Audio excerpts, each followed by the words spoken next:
প্রণাম মহারাজ, নবাব বাহাদুরের পত্র নিয়ে এসেছি।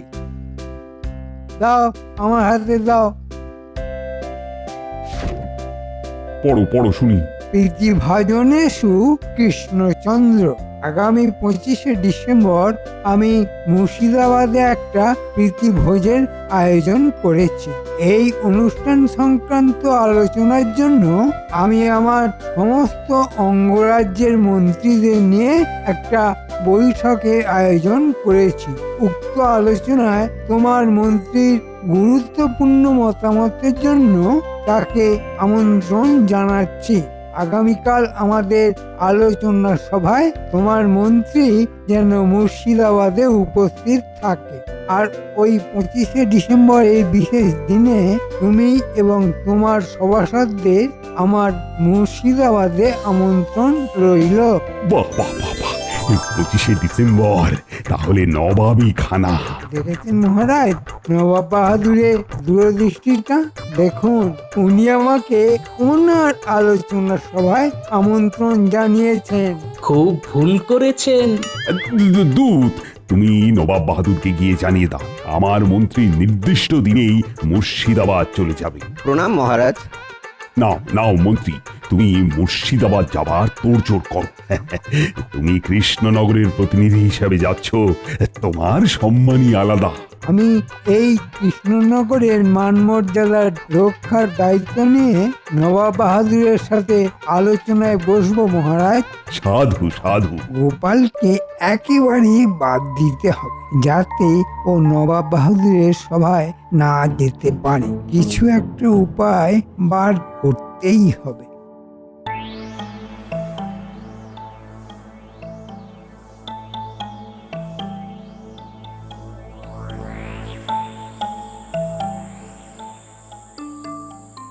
ফাটাবো গোপালের কপাল, মেটাবো মনের ঝাল।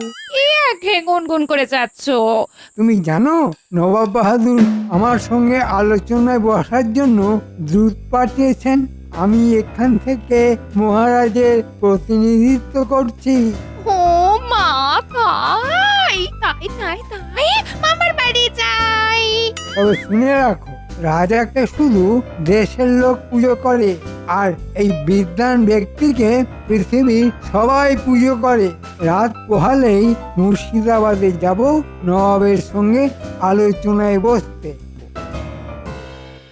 বুঝলে গিন্নি, 25শে ডিসেম্বর নবাব বাহাদুর আমাদের সমস্ত সদস্যকে মুর্শিদাবাদে নিমন্ত্রণ জানিয়েছেন। তা শুনে আমার কি হবে বলো? হ্যাঁ, নবাব তো আর সবার বউদের নিমন্ত্রণ করেনি। হ্যাঁ, না তা অবশ্য করেননি, কিন্তু ওই একটা কথা আছে না, ওই পতির পুণ্যে সতীর পুণ্য। অতি চব্যতস্য খাবে আর সতী শূন্য পেটে থাকবে, তা হবে না। হ্যাঁ, তোমরা খাবে আর আমরা দেখবো আর মুখে বলবো অতির পুণ্যে সতীর পুণ্য, আমাদের পেট কি থাকবে শূন্য?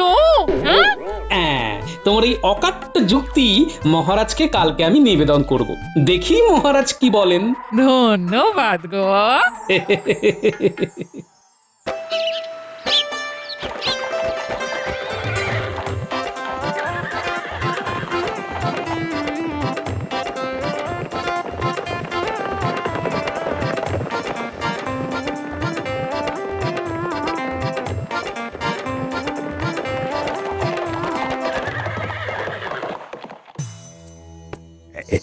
এতক্ষণে নবাব বাহাদুরের সভা নিশ্চয়ই শুরু হয়ে গেছে।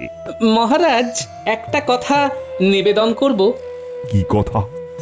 আগে মহারাজ, আমরা সভাসদরা সবাই মনের আনন্দে নবাবী খানা খেতে যাব, আর আমাদের সহধর্মিনীরা পেটে তালা দিয়ে থাকবে মহারাজ। কথাটা তুমি মন্দ বলনি, কিন্তু নবাব বাহাদুর তো আমাদের সভাসদদের বলেছেন। কিন্তু আমরাও তো 25শে ডিসেম্বর আমাদের মতন করে পালন করতে পারি। একদিনে দু জায়গায় কি করে অনুষ্ঠান আয়োজন করা যাবে গোপাল? এটা তুমি কিরকম বোকার মতন কথা বললে না? আরে বাবা, 25শে ডিসেম্বরেই যে অনুষ্ঠানটা করতে হবে তার তো কোনো মানে নেই। 25শে ডিসেম্বর উপলক্ষে আমরা অনুষ্ঠানটা 26শে ডিসেম্বরও করতে পারি। তা পারি, নিশ্চয়ই পারি। এবং এটা নিয়ে আমি আজ রাতেই তোমার রানীমার সঙ্গে কথা বলবো। এই কথার উপর আর কি কথা বলা যায় নবাব বাহাদুর? খুব উত্তম কথা, আমি সহমত জানাই। আমিও সহমত জানাচ্ছি নবাব বাহাদুর। আমারও না নেই নবাব বাহাদুর। তাহলে তোমরা সব একমত তো? আমার ছোট্ট একটি নিবেদন আছে নবাব বাহাদুর। আবার কি হলো তোমার? দেখুন নবাব বাহাদুর, আপনার সভায় সাহেবরা আসবেন, সাহেবদের সঙ্গে আমাদের সকলের পরিচয় করিয়ে দেবেন। এটা খুবই ভালো প্রস্তাব, কিন্তু আমাদের মধ্যে একমাত্র ছানা কেটে দেবে যে গোপাল। কি রকম ছানা কাটবে একটু বলে দাও। দেখুন, এই সভায় আমরা যারা আছি তারা প্রত্যেকেই সুন্দর, সুসভ্য, মার্জিত, ভদ্র মানুষ। আপনার সভা উজ্জ্বল হয়ে উঠবে আমাদের দেখে। তার মাঝে গোপাল যদি আসে তাহলে কিরকম ছানা কেটে যাবে বলুন তো? কৃষ্ণনগরের মন্ত্রী একদম ঠিক কথা বলেছে নবাব বাহাদুর। আর ওর ওই বিদঘুটে ভুঁড়ি দেখে সাহেবরা হাসাহাসি করবে। এটা নবাব বাহাদুরের পক্ষেও খুব মঙ্গলজনক হবে না। হ্যাঁ হ্যাঁ হ্যাঁ, হ্যাঁ, হ্যাঁ, ঠিক ঠিক। ওকে নিমন্ত্রণ করাটাই হবে আমাদের ভীষণ বড় ভুল। আমাদের মূল লক্ষ্য সাহেবদের সন্তুষ্ট করা। সেটাকে লক্ষ্য রাখলে গোপালের মতো কদর্য টাকলা মূর্খ একজন মানুষকে না বলাই উচিত নবাব বাহাদুর। সবই তো বুঝলাম উজির, কিন্তু এই কথাটা বলবো কি করে? নবাব বাহাদুর, ওটা আমার ওপর ছেড়ে দিন, আমি পরিষ্কার বলে দেব। নবাব বাহাদুরের নিমন্ত্রণ রক্ষা করতে হলে যাদের ঢেউ খেলানো চুল আছে তারাই একমাত্র নিমন্ত্রণ রক্ষা করতে যাবে। ব্যাস হয়ে গেল। কৃষ্ণনগরের মন্ত্রী বিচক্ষণ, তিনি কি সুন্দরভাবে সমস্যার সমাধান করে দিলেন। হ্যাঁ ও কি আনন্দ যে হচ্ছে, বলে বোঝাতে পারবো না। সবাই একেবারে আমায় ধন্য ধন্য করছে। ঠিক আছে, তোমাদের সকলের যা ইচ্ছে তাই হোক। অবশেষে জিতলাম, কি যে আনন্দ হচ্ছে। এই প্রথমবার গোপালকে একটু প্যাঁচে ফেলতে পেরেছি। বুঝলে রানী, গোপাল আজ সভায় একটা প্রস্তাব রেখেছে আমার কাছে। কি প্রস্তাব মহারাজ? বড়দিনে আমাদের তো নবাব বাহাদুরের কাছে নিমন্ত্রণ আছে, আমরা তো যাবই। তা গোপাল গিন্নি বলেছে তারা কেন নিমন্ত্রিত হবে না। ঠিকই তো বলেছে। আমরা যদি আপনাদের অর্ধেক হই তাহলে তো আমাদেরও বলা উচিত মহারাজ। এটা আপনাদের নবাব বাহাদুরের এক চোখমি। আমি বলেছি যে বড়দিনের উৎসব আমিও করব, তবে দুদিন পরে আমার রাজ্যে। তুমি হবে তার মূল উদ্যোক্তা। ঠিক আছে, খুব ভালো প্রস্তাব। আমার তরফ থেকে প্রত্যেক সভাসদদের বাড়ির গৃহকর্ত্রীদের কাছে নিমন্ত্রণ পত্র চলে যাবে মহারাজ। তার মানে আমার আবেদন মঞ্জুর হলো। হলো।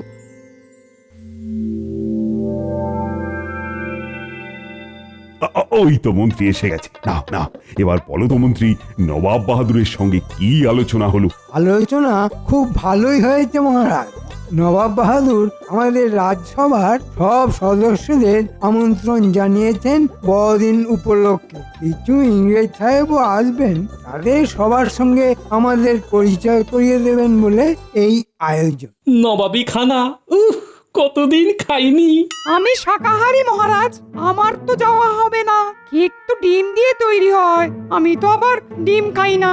এমনিতেই পণ্ডিত আর গোপাল কিন্তু নিমন্ত্রিত নয়। কেন নয়? কেন মহারাজের সভাসদদের মধ্যে কি আমরা পড়ি না? সব জায়গায় একটা সুন্দর অসুন্দরের ব্যাপার আছে তো গোপাল। তোমরা হলে মূর্তিমান অসুন্দর।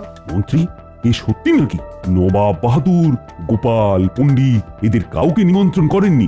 না মহারাজ, নবাব বাহাদুরের ইচ্ছা না যে কোনো টাকযুক্ত ব্যক্তি সেই দিন নবাবের সভায় নিমন্ত্রণ পাবে না। সম্বাজ মন্ত্রী, বর্ধমান মন্ত্রী সবাই গোপালের বিরুদ্ধে। এটা কিন্তু ঠিক ভালো লাগলো না মন্ত্রী। আমরা সবাই যাব, গোপাল যাবে না। আরে মন্ত্রী মশাই, আমার কথাটা বাদ দিলেন কিভাবে? আমারও তো চুলের টাক থুরি থুরি, টাকের চুল নেই। আমার টাকটা নজরে পড়েনি না? আমাকে সভাসদ হিসেবে মনে করেন না মন্ত্রী মশাই? এটা ঠিক ভালো লাগলো না মন্ত্রী মশাই। আমরা সবাই যাব, গোপাল যাবে না, এটা ঠিক ভালো দেখায় না। আমার কিছু যায় আসে না। পণ্ডিত শাকাহারি বলে যেতে পারছে না, আর আমি থাকবো না বলে যেতে পারবো না। কেন আপনি আবার কোথায় যাবেন? আমার এক ভক্তের নাতি হয়েছে, তার ভাগ্য গণনার জন্য আমাকে সেই পশ্চিমে যেতে হবে। আর তাছাড়া আমার তো গোপালের মতো মাথা ভর্তি টাক, সুতরাং নবাবের দরবারে নিয়ম অনুযায়ী যেতে পারবো না। এ নিশ্চয়ই মন্ত্রী মশাইয়ের কারসাজি। মন্ত্রী মশাই আমাকে পছন্দ করেন না, তাই নবাব বাহাদুরকে ভুজিয়ে ভাজিয়ে আমার যাওয়াটা বন্ধ করলেন। ঠিক আছে মন্ত্রী মশাই, আপনি তো আমাকে ভালো করেই চেনেন। আমি যাব, কিভাবে যাব সেটা দেখছি। মন্ত্রীমশাই, এ কেমন যুক্তি আমার মাথায় এলো না। চুল নেই বলে সে নিমন্ত্রিত হবে না, এমন উদ্ভট কথা তো আমি প্রথম শুনলাম। ধরুন যদি আমি ডিমকে দাম শাকাহারি না হতাম, তাহলে আমারও প্রবেশ নিষিদ্ধ? কি হাস্যকর ব্যাপার! মহারাজ, আমি একটা কথা নির্ভয়ে বলতে পারি মহারাজ। হ্যাঁ হ্যাঁ হ্যাঁ, পারো। আসলে কিছু ভাঁড়কে নবাব বাহাদুর আমন্ত্রণ জানিয়েছিলেন। তা ভাঁড়েরা যা কাজ করে তারা তাই করেছে, কিন্তু আমি তো তা নয়। আমি তো গোপাল ভাঁড়, আমার কাজ লোক হাসানো। কিন্তু মন্ত্রী হয়েও যারা লোক হাসান তাদেরকে কি বলা হয় সেটা একটু ভাবুন মহারাজ। গোপাল, তুমি আমাদের ভাঁড় বললে? তাহলে তুমি কি পেট মোটা, মাথায় চুল নেই, একটা কদর্য কদাকার দেখতে ভাঁড় গোপাল, আবার আমায় ভাঁড় বলে? মহারাজ, মন্ত্রী এই মুহূর্তে আমাকে ব্যক্তিগত আক্রমণ করছেন এবং আপনি শুনছেন। আজ এই মুহূর্তে আমি এই সভা ত্যাগ করলাম। প্রণাম মহারাজ, আমি আজকের মতন আসি। সাবাস গোপাল, মুখের উপরে কথা বলার ক্ষমতা সবার থাকে না। এই মন্ত্রী, তুমি কিন্তু গোপালকে খুব খুব খারাপ ভাষায় কথা বললে। যে যে ভাষা বোঝে তাকে সেই ভাষাতেই কথা বলতে হয় মহারাজ। কি যে আনন্দ হচ্ছে, বলে বোঝানো যাবে না। এতদিনে একটা যোগ্য জবাব দিতে পেরেছি, এই জন্য আজকে 3 মুঠো ভাত বেশি খেলাম। এই অপমানটা ঠিক নিতে পারলাম না মন্ত্রী মশাই। একটা কথা গর্বের সঙ্গে বলতে পারি, আমার বুদ্ধির সিকিভাগ বুদ্ধিও আপনার নেই। আমি বড়দিনে নবাব বাহাদুরের আমন্ত্রণে যাব, এবং তারপর যেটা হবে সেটার জন্য আপনি প্রস্তুত থাকবেন মন্ত্রী মশাই। ইট মেরেছেন, এবার পাটকেল খাবার জন্য প্রস্তুত থাকুন। গোপাল আমার বাড়ির সামনে দাঁড়িয়ে কেন? নিশ্চয়ই কিছু বলবে বলেই দাঁড়িয়ে আছে। ওই তো বিজ্ঞানী আসছে। কি গোপাল, কিছু বলবে? বিজ্ঞানী, টাকে চুল গজানোর ব্যাপারে আপনার কোনো আবিষ্কার আছে? না গোপাল, এখনো আমি সেই রকম কিছু আবিষ্কার করতে পারিনি। তাহলে উপায় কি? আমার কাছে একটা নকল চুল আছে, মাথায় পড়লে একেবারে ঢেউ খেলানো বাবরির চুল মনে হবে। ওটা আমার লাগবে বিজ্ঞানী। আমিও চাই তুমি এর যোগ্য জবাব দাও। সে তো দেব বিজ্ঞানী, আমায় যতখানি অপমান করা হয়েছে তার 3 গুণ ফেরত দেব। আচ্ছা, ঝরে যাবার মতো কোনো তেল আপনার কাছে আছে? সেটা আছে, ওটা মাথায় পড়ার কয়েক দণ্ডের মধ্যেই মাথার চুলগুলো ঝরে যাবে। চিরকালের মতো? না, চিরকালের জন্য নয়, আবার দিন 7 পরে চুল উঠবে। আমি ভেবে ফেলেছি আমার অপমানের জবাব কিভাবে নেব। তোমার অপমান আমারও অপমান গোপাল।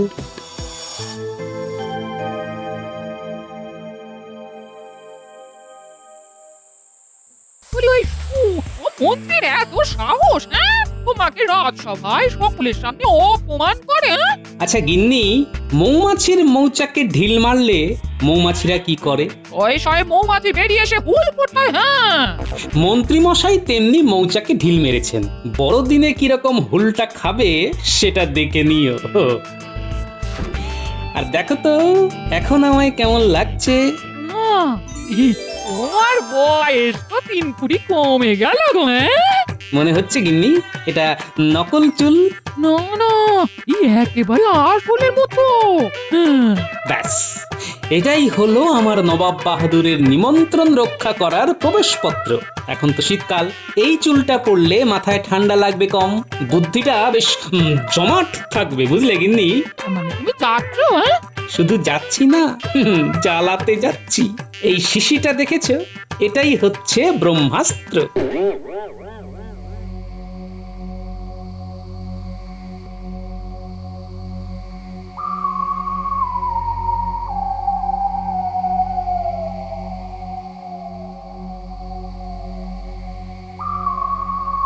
মহারাজ এখন চিন্তা করে আর কি করবেন মহারাজ?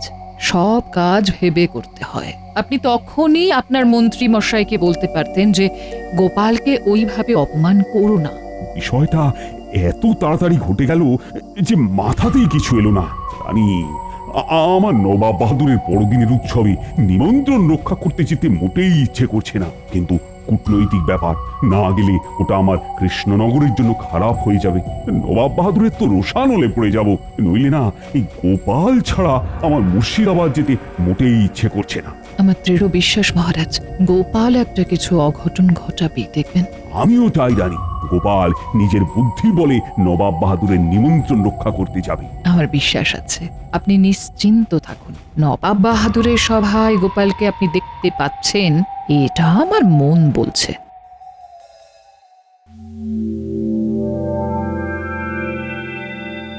মেরি ক্রিসমাস, মেরি ক্রিসমাস, তোমাদের সবাইকে মেরি ক্রিসমাস জানাই। সাহেব, তোমাদের সবাইকে নবাবের পক্ষ থেকে বড়দিনের শুভেচ্ছা আর অভিনন্দন।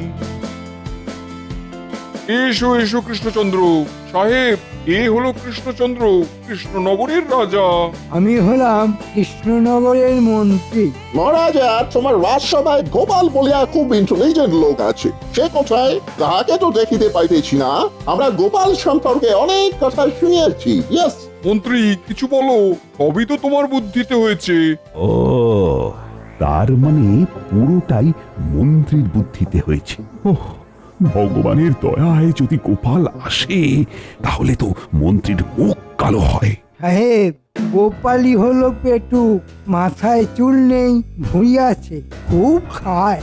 মন্ত্রী কি বলিতেছে আমরা বুঝিতে পারিতেছি না। আমি এসেছি নবাব বাহাদুর, আমাকে দেখুন, মাথায় ঢেউ খেলানো চুল, চিনতে কি পারছেন? উরি বাবা, গোপাল সাহেবরা তো তোমাকে দেখবে বলে উসকুস উসকুস করছে। ঠিক জ্বালাতে চলে এসেছে। গোপাল ঠিক আসে। কি গোপাল, তোমাকে বড়দিনের শুভেচ্ছা। আমার বিশ্বাস ছিল তুমি কিছু না কিছু ঘটনা ঘটাবেই। আচ্ছা আচ্ছা গোপাল, একটা প্রশ্ন, মাথায় এরকম ঢেউ ফেলানো চুল কি করে এলো তোমার? এই তেলটার জন্য খাম্বাজরাজ, আয়ুর্বেদিক তেল। এই কালো রং চিরকালের জন্য মাথায় রয়ে গেল, চুল আর পাকবে না। নবাব বাহাদুর, এইবার যিশু নামে একটা কেক কাটাবো, আমরা ক্রিসমাস সেলিব্রেট করি, তারপরে আমরা গোপালের সহিত কথা বলিবে। বেতনের ঘটনাটা কি গোপাল? ক্রমশ প্রকাশ্য মহারাজ, আগে কেক কাটা হোক, খাওয়া দাওয়া হোক, তারপর আমার ম্যাজিক দেখবেন। আরে ম্যাজিক আর কি দেখাবি? তোমার মাথায় তো চুল নেই, এটাই তো একটা বড় ম্যাজিক। গোপালের সাথে ঝগড়াঝাটি আমি মিটিয়ে ফেলি, ওর সঙ্গে একটু মোলায়েম ব্যবহার করি। ওই তেলটা আমার দরকার। গোপাল, আমি না খুব খুশি হয়েছি। তা তো বুঝতেই পারছি মন্ত্রী মশাই, খুশিতে আপনার মুখটা কেমন ওই আমশির মতো চুপসে গেল, সে সব দেখছি। তোমার সঙ্গে একটু কথা আছে গোপাল। আপনার সঙ্গে কিছু কথা আছে মন্ত্রী মশাই। কেক কাটা হোক, খাওয়া দাওয়া হোক, তারপর জমিয়ে আড্ডা হবে, কেমন? আমার মাথার চুলগুলো পাক ধরেছে। গোপালের ওই তেলটা যদি পাওয়া যেত। আচ্ছা গোপাল, তুমি ওই তেলটা পেলে কি করে? সে এক কাহিনী উজির, এটা আমায় ওই শান্তা দাদু দিয়েছে। Human Santa Claus. হ্যাঁ সাহেব, আমার চুল নেই বলে বড় দুঃখ।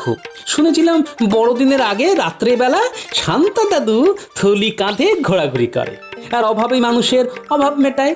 মন্ত্রী মশাই যখন বললেন নবাব বাহাদুর চুল ছাড়া ঢুকতে দেবেন না, তখন বড় কষ্ট হলো। মনে মনে শান্তা দাদুকে জানালাম, আমার মাথায় কুচকুচে চুল দাও। কাঁদতে কাঁদতে শুয়ে পড়েছি। তারপর কখন ঘুমিয়ে পড়েছি, ঘুম ভাঙলো একটা আলোর মধ্যে। দেখি মাথার কাছে এই শিশি, আর এই কাগজে লেখা আছে ইংরেজিতে হেয়ার অয়েল। আমি তো মূর্খ মানুষ, খুব ছোটবেলায় হেয়ার মানে শুনেছিলাম চুল, অয়েলটা শুনেছি বড় হয়ে। মিলিয়ে দিলাম দুটোকে, চুলের তেল। তারপর শান্তা দাদুর জিনিস কি খারাপ হতে পারে? No, never. ভগবানের নাম করে নিলাম মেখে। তারপর ঠিক 5 মিনিট ঠিক এই রকম চুল। আমার গিন্নি তো ভয় পেয়ে গেল, তাকে বোঝালাম এটা শান্তা দাদুর দেওয়া। Wow, amazing. গিন্নিও মাথায় মেখে নিল, সাথে সাথে চুল কি চকচক করে উঠলো। গোপাল, ওই তেল ওই তেল আমায় দাও বলছি, দাও। ভাই গোপাল, তুমি আমাকে দাও। গোপাল, ওরা দুজন কিন্তু ওই তোমার বিপক্ষে কথা বলেছে। আর আপনি কি সপক্ষে কথা বলছিলেন? এটা গোপালের একটা গল্প, গল্পটার মধ্যে কিছু মজা আছে, আর আমার কর্তব্যমন্ত্রী সেটাই বিশ্বাস করেছে। দেখি এবার মন্ত্রীর ভাগ্যে কি আছে। গোপাল, গোপাল, আমার খুব ভুল হয়ে গেছে গোপাল।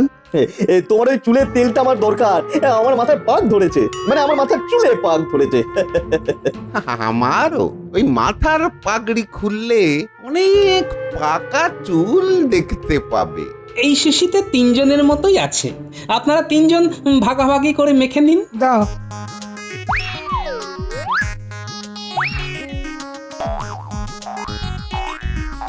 দাও বলছি, দাও। আমাকে দাও, আমাকে দাও, আমাকে দাও, দাও, দাও, দাও, আমাকে দাও, আমাকে দাও। এই তো শুরু হয়ে গেল চুল নিয়ে চুলোচুলি। এবার আসল মজা। এ কি দেখি গোপাল, মন্ত্রী তোমার চুল কোথায় গেল? মাথা ভর্তি টাক। এটাই হলো গোপালের বুদ্ধি। আমাদের 3 রাজার মন্ত্রীগুলো হলো গর্ধপ, তারা গোপালের ফাঁদে পড়লো আর মাথার চুল হারালো। চুল থেকে হলো টাক।